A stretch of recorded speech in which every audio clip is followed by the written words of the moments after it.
This is my dog Bruce. He's about 5 years old now. Yeah, it's not my choice for name. I wanted a girl to name her Coco, but Bruce still goes alright. Loves his milk bottles.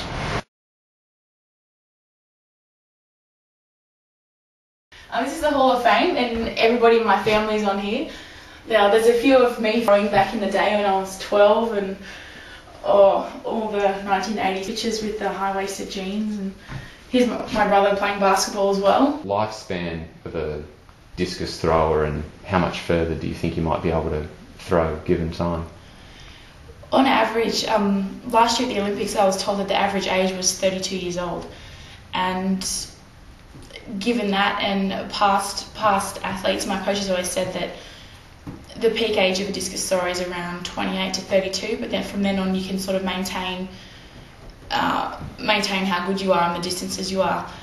For example, the German who won the last World Champs was 40 years old at that when she won it. So I'm definitely hoping to go to at least 35, but I think when I get around that age I'm going to sit back and see if I've achieved everything that I want to, and if not, maybe go for one more. My little sister Casey does triathlons like my dad did as well, and there's just all team photos, school photos, action shots. That's my dad in doing triathlon. Casey and my cousin Kate again, and these are my cousins, the one I was talking about before a lot, and that's when we're all littler as well, so we're all pretty close and pretty inseparable. What's a breakfast for you usually consist of in the lead up to a meet?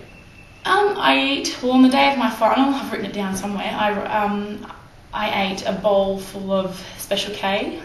I think I had a banana with it, and just some juice and some skim milk. It depends what time you're competing during the day, but I was competing at 8, and I think I had a banana around 12, and then I had a balanced meal around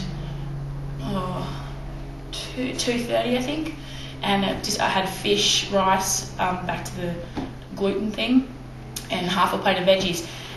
But usually on a comp day I would think, okay, I just need as much energy as I want, because I wouldn't want to get out there and feel hungry or feel like I'm a bit flat, so I would usually have pasta. But I felt the difference between eating rice and eating pasta, and with the pasta it just sort of sat in my gut, but you don't realise until you try something different, and with the rice you can't feel it at all. So just little things like that I think made a big difference as well. And then I had, I think, 2 bananas later on because we were delayed for an hour. So yeah, going back to that sort of balanced meal with high protein even on comp day. So that was a big thing that I learned. And you'll probably like this photo. This is when I was in under 7s in tiny tots with my older sister and my little brother as well. Since you've come back, have you heard how many, maybe from your coach or from your manager, how many offers have come in? Obviously you've been doing a lot of media work, but have you had interest from potential sponsors, that type of thing? Yeah, definitely. We've had a lot of interest. Well, as you can see, ASICS and Pertec have jumped on board, so I'm really thankful to them. Yeah, like I said, I've had a lot of media things to do, the Today Show and NRL, and a lot of breakfast radio shows also. It's fantastic. Yeah, it's really helpful because athletes, people don't realise that a lot of the time it's not like AFL or footy. You don't get paid to train, and you're working your butt off. You train twice a day, every day of the week. So it's really nice when people jump on board just to get behind you, so you don't have to go out and get a job at Macca's or something like that and try and juggle that and your training and your study as well. So yeah, it's very helpful when they do. Okay, so I believe your coach Dennis was quoted as saying after you won, Dani will become rich overnight. Is there any truth to that? Well, I had a few private sponsors that would help me out during the week, just so I could fill my car up and pay my phone bill. As you can see, I still live at home, so just with the prize money was very, very helpful. Haven't got that yet, but everybody would know how much it was. So, and plus with the sponsorship, so to me, I from having very little to now having something is a really big jump for me, and it's still getting used to. So I'm not rich, definitely not rich, but the amounts that I have gotten are very, very helpful.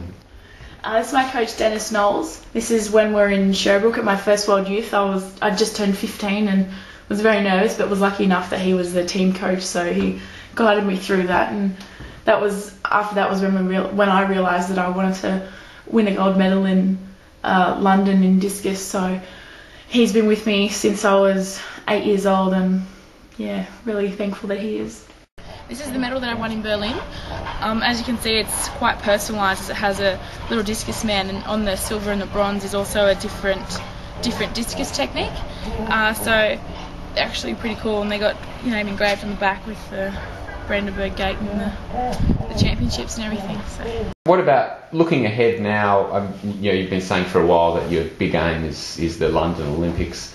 What about now that you've had this success and you're having all these media interviews and all this interest in you? And I guess the thing is, you've got to realise that it's probably going to be like that for the next few years in the lead up to London, and people are going to be saying, oh, Dani Samuels, is she our chance for Olympic gold? Are you worried about all that media hype that's going to be about, oh, where's Australia going to get its gold medals from? Dani Samuels in the discus. Is that a little off-putting?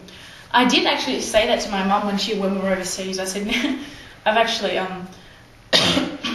excuse me, when we get to London now, everyone's just going to be like, whew. But I'm just going to make sure that I stay the same person, have the same attitude towards training and competition. And it's one thing my manager has always drilled into me, is just to stay the young, happy 16-year-old girl that I have been, with no pressure on it. And that is when I have really been successful. Back in juniors and youth, when I won my world titles there, that was the attitude that I had as well, because I had no pressure on me. And that's how I went into world champs this year, because I learned a lot from last year as well, where I put too much pressure on myself. So I think I know the difference now to be able to, even though there will be pressure on me, I know the difference now from Beijing last year, where I put it on myself, and how disappointed I was when I come back here this time last year. I was just depressed in my room, didn't want to do anything. I was just so hard on myself. And so I think I know the I've learnt from both experiences now to sort of have a happy medium. So from this year as well, I think leading into London, it's gonna have to get a bit more stronger mentally, because going into World Champs this year, I didn't have any pressure on me. People were sort of expecting maybe I might get a minor medal, but I just had to keep to myself, keep to my attitude, and stay focused on what I wanted to do. So, which is, I think, I definitely have to do coming up to London, and not let any of the media, any of the team pressure, if that would happen, get to me. So, just basically stay on my own path and stay focused.